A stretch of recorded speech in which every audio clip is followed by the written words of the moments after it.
Hello hi అండి, welcome to Kranthi cuisine cooking channel. ఈరోజు మనం ఇన్స్టెంట్గా బాదం మిల్క్ పౌడర్ ఎలా తయారు చేసి పెట్టుకోవాలో చూపిస్తాను. ఇది మనం డబ్బాలో స్టోర్ చేసి పెట్టుకుంటే 1 మంత్ వరకు వాడుకోవచ్చు అనమాట. చల్లటి కాలంలో వేడివేడిగా, అలాగే చలికాలం వస్తే చల్లగా తయారు చేసుకోవచ్చు అనమాట. ఇది టేస్ట్ కూడా చాలా బాగుంటుంది. షుగర్ వేయకుండా హెల్తీగా తయారు చేసుకుంటున్నాము. వీడియో చివరి వరకు చూడండి, స్కిప్ చేయకుండా. అలాగే వీడియో నచ్చితే లైక్ అండ్ సబ్స్క్రైబ్ చేయడం మర్చిపోకండి. ఇప్పుడు తయారీ విధానం. ముందుగా స్టవ్ పై ఒక కడాయి పెట్టేసుకొని దాంట్లో అరకప్పు బాదం వేసుకోండి. ఒక 15 జీడిపప్పులు, అలాగే ఒక 15 పిస్తా వేసుకొని ఒక 5 నిమిషాల పాటు డ్రై రోస్ట్ చేసుకోండి లైట్గా, కలర్ మారేంత వరకు. ఇక్కడ కాజు పిస్తా అనేది ఆప్షనల్ అండి. ఇప్పుడు స్టవ్ ఆఫ్ చేసేసుకొని ఒక 5 నిమిషాల పాటు పక్కన పెట్టేసుకుందాం. ఇక్కడ నేను మిశ్రీ వాడుతున్నానండి. ఇది మనకు సూపర్ మార్కెట్లో లేకపోతే నార్మల్ షాప్లో కూడా అవైలబుల్ ఉంటుంది. ఇది దంచేసుకొని మిక్సీ పట్టుకుందాం.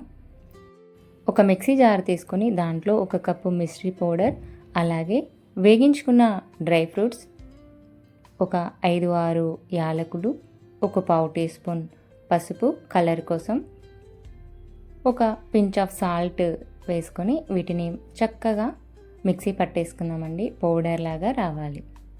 చూసారు కదా, ఇలా వస్తే సరిపోతుందనమాట. కలర్ కూడా బాగా వచ్చింది, మనం పసుపు వేసుకున్నాం కాబట్టి. మీ దగ్గర కుంకుమ పువ్వు ఉన్నా అది యాడ్ చేసుకోవచ్చు పసుపుకు బదులుగా. చక్కటి కలర్ వస్తుందనమాట. ఇప్పుడు దీన్ని ఒక డబ్బాలోకి వేసుకొని దీంట్లో సన్నగా కట్ చేసి పెట్టుకున్న కాజు, పిస్తా, బాదం పైనుంచి వేస్తున్నాను నేను. మధ్య మధ్యలో తగులుతూ ఉంటే టేస్ట్ అనేది బాగుంటుందన్నమాట. దీన్ని మూత పెట్టేసుకొని ఫ్రిడ్జ్లోనైనా సరే, బయట అయినా సరే మనం స్టోర్ చేసుకోవచ్చు. మనం పాలలో డిఫరెంట్గా పిల్లల నుంచి పెద్దవాళ్ళ వరకు ఏదో ఒకటి కలిపిస్తూనే ఉంటాము. దాని బదులు ఇలా ఇంట్లోనే హెల్తీగా తయారు చేసి పాలలో వేసి ఇవ్వండి, వాళ్ళు చాలా ఇష్టంగా తాగుతారు. ఇప్పుడు స్టవ్ పై ఒక 1/2 లీటర్ పాలు వేసుకొని దీంట్లో నేను 2 టేబుల్ స్పూన్ల మనం తయారు చేసుకున్న ఇన్స్టెంట్ బాదం మిల్క్ పౌడర్ వేస్తున్నాను. 1/2 లీటర్కి వచ్చేసి 2 టీ స్పూన్స్ పడతాయన్నమాట. ఇక్కడ మనం ఎక్స్ట్రాగా షుగర్ యాడ్ చేయాల్సిన అవసరం లేదు.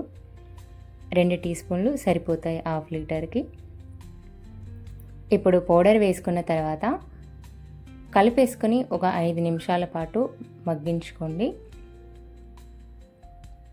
చూసారు కదా, కలర్ కూడా మారిపోయింది. ఇది చక్కగా ఉడికిపోయిందనమాట పాలల్లో.